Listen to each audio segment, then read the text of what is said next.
Thank you. And I'd like to thank Christine and all of you for inviting me to share this day with you. I am currently a research subject for the animals who live with me. And they are studying humans in their native habitat and their ability to learn with positive reinforcement. The results are shady. How many here are dog people? How many here are cat people? How many here are rabbit people? How many here are guinea pig, hamster, small moving critters on the ground people? And we could do this all day. So how many here are animal people? And what if I asked you, how many here are people? Okay, all right, so we've got a problem already. But I think this is the important thing to understand, is that I have found that the animals have kindly selected me to share their wisdom. And so they work with me to learn life lessons. This picture looks like art. This is a star nova taken by the Hubble telescope, and it's called the cat's eye. I believe this is where the cat souls live.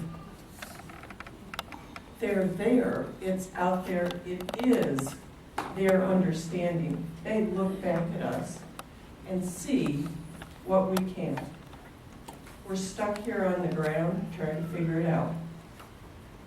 So I have begun to learn from my animal friends that they are teaching us about time. So think about the questions we have with our pets. Was it the right time? Did we have enough time? Could I get more time? Could I have spent better time? What the animals have shown me is that time is very different from your perspective. A mayfly's life is 24 hours. Imagine breathing a life in 24 hours. Okay, probably faster than that. Whales, we don't even know how long whales live. We know that a lifetime for a tree is realized in a day that's a year long. Spring is morning, summer is day, fall is evening, and winter is night. Try breathing in that space.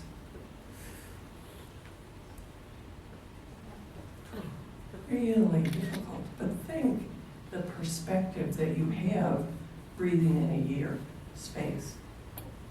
The animals tell me there's no accident that those who have chosen to live with us most closely, dogs, cats, horses, have lifespans that are reflective of the seasons of our life. 10 to 15 years, and we have shifts in our life. Okay? Let me share a couple of seasons learnings with you. First, a quick season. This is the season of the chicken. Ruby chicken came to me from a feed store and selected herself, and I went out to the chicken coop the next day to feed, and this chicken came over and stood on my feet. And I thought, great, he gave me a sick chicken. Well, she wasn't sick. She was pointing out that I needed to learn from a chicken. And I'm like, chicken. Well, Ruby actually flew to New York with me twice in a plane. She was an award winner for the ASPCA Trooper Award for therapy animals. And when we arrived, she had a room at the Pierre, on 7th Avenue. I was allowed to stay with her, which was nice of her, I thought. And we were greeted by a reporter from CNN who was a New Yorker, a real Yankee. And she said, well, who could think a chicken was cuddly? And I said, well, you'd have to get to know her. And I said, you could hold her if you'd like. And she was, okay. So she held out very stiff fingers and grabbed Ruby around the body by her stiff fingers. And of course, Ruby exploded as only chickens can, cackling and flying across the room. And I said, well, you have to be a little more gentle. Well, we had to go to the banquet, which they had not had. We did not have chicken that banquet. After the award show, the reporter came up back to me. And everyone was gone. We were in the lobby of the Pierre. And her assistant was packing up the camera. And she said, so, why did you name her Ruby? And I said, well, I'll show you. I said, hold out your hands and just make your hands gentle. And I put Ruby in her hands and I said, and then you hold her like this and you hold her close. And I said, I named her after that song, oh, Ruby, don't take your love to town. So she started singing and rocking. And the chicken's looking at her and she's rocking and singing. And I noticed her camera guys trying to get the tape back in the camera. And I said, you realize you're standing in the lobby of the Pierre singing to a chicken? She said, I do. And then she looked over at her cameraman and she said, and I wouldn't take that camera out of the case. So Ruby taught me that even the most hardened attitudes can be changed. This is the season of the gray horse. Paul Belichick, and that was me when I had blonde hair. He and I were both from New York. We were both gray, and we both had a great smile. He didn't need glasses, but I do. Paul Belichick, who is a dressage rider for the United States equestrian team, said everybody needs a gray horse. And I think that goes along with gray cat or gray dog or gray whoever. Murphy came to me because he was a rescue from the racetrack, because I met this boy when he was 3, and it was clear he didn't understand the concept of a race. Because coming down the stretch, when people started to applaud, he'd slow down and wave. Murphy. So I followed his non-illustrious career until the owner told me that he had sold him to the killers. And I said, well, have they come to pick him up yet? And he said, no, but they're coming up Friday. And I said, well, if I get there first, can I have it? And he said, well, only if you have cash. I mean, that's what's the racetrack. So I said, okay, and I got a friend, and we hooked up the horse trailer, and we drove all the way across New York State in a snowstorm. We pulled into the track gate, 2 cars in front of the killer truck. We got the ramp down. Murphy was, I hadn't seen him in a year, and he was neighing and banging on the door like, get me up. We got him to the trailer, and he didn't fit. And it's the first time I've ever used a horseshoe to get a horse in a trailer. And we did have to lean against the door and close the door, and his cheeks were sticking out over the edge. And we drove him another 12 hours back to New York because the transmission went out on the truck. Murphy, the season of Murphy was 28 years. He outlasted 2 husbands, 2 graduate degrees, and my recovery from open heart surgery. And he was my occupational therapist. He was good enough not to buck me off the day I decided I was well enough to get on without a bridle or anything else. And he stood there and went, this is a bad idea, you should get off. Anyway, I had a workshop, which was for organizational people to learn leadership skills, and we were all going to go in and stand with the horses. And this one woman came up to me and she said, I'm terrified of horses. I really don't think I could do this. And I said, that's fine, you can wait outside. And she said, no, I want to go in. I said, okay, well, you can stand behind me. And she said, okay. We went in the ring. There were 10 of us, and I had Murphy and his donkey, and we all stood in a circle. And Murphy looked and looked, and he saw her, and he stared at her. And of course, being his mother, I knew he was staring at me, looking for my direction. No.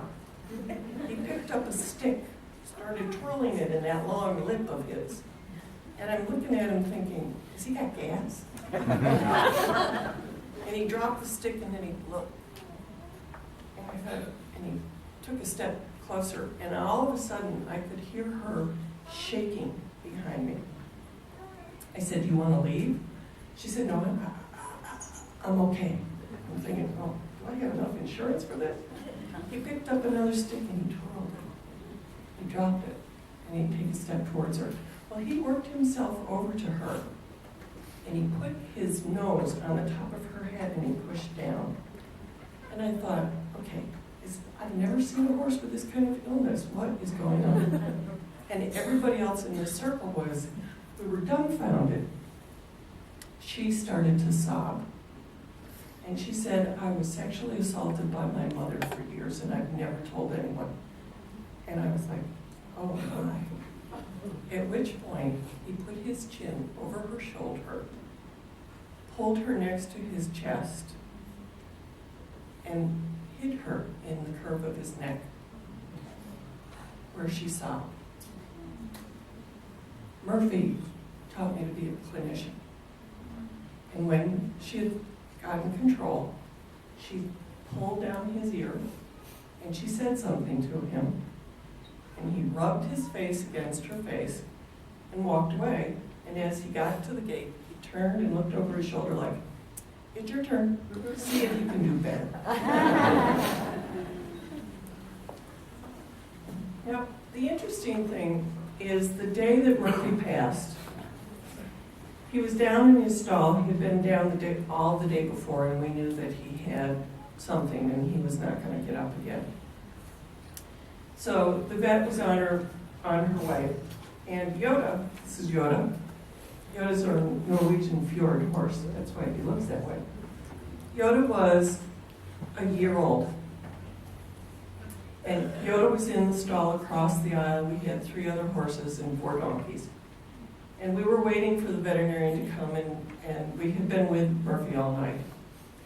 And my farm manager came up and he said, do you want me to let the other horses out? And I said, yeah, I think so. So he went down the barn aisle and he opened all the doors, and everybody walked past Murphy's stall. And Yoda's stall was right across the aisle, and he was the last one let out of his stall. Well, he didn't leave with the other horses. He walked across the aisle, he came into Murphy's stall, walked around him, and put his nose to Murphy's nose. And they stood like that for about 5 minutes. And then Yoda looked up and walked out. And my farm manager, who's a very pragmatic man, he said, I think they shared a secret. And he said, I think he told him what he wants Yoda to do with you from now on. And I thought, this might not be good. Murphy passed away shortly after that.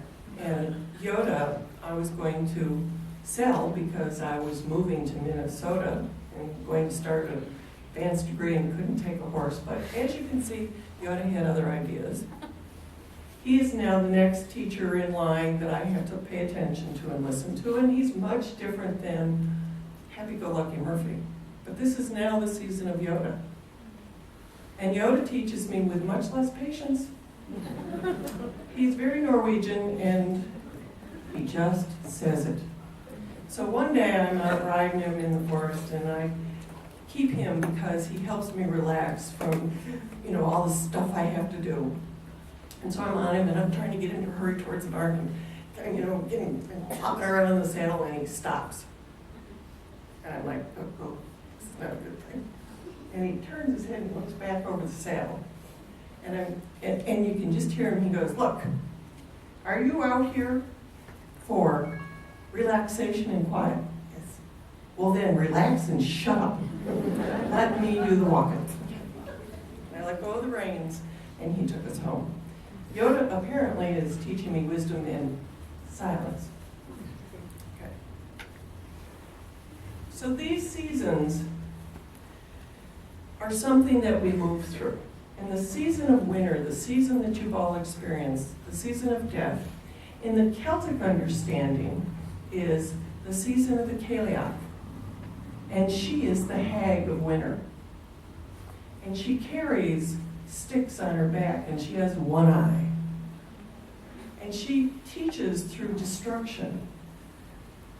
But what she teaches is that in order for the next season to begin, we have to go through the closing of the season previous to that. She says she is there to help us let go of what is no longer needed. And I think that's the story and the message from our animal friends. You have learned this lesson. I will see you again because we are in it. We are here to help you learn. And we have to go get recharged and come back. You will see us again. So she knows that she saves all the seeds from autumn to plant again in the spring. It is no coincidence to me that this celebration is being held on the Celtic festival of Candlemas.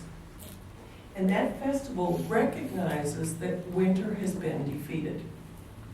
Thus the sun today. That we may have some more snow, we may have some more storms, but the light is returning. And this to me is where the dogs go. This is another picture from Hubble. And this is the birth of another solar system. These are millions of light years away, but they're there. They're out there. And they are informing us. So I would like you now to join me and light your candles. For the Paws Whiskers and Wags team, please turn down the lights.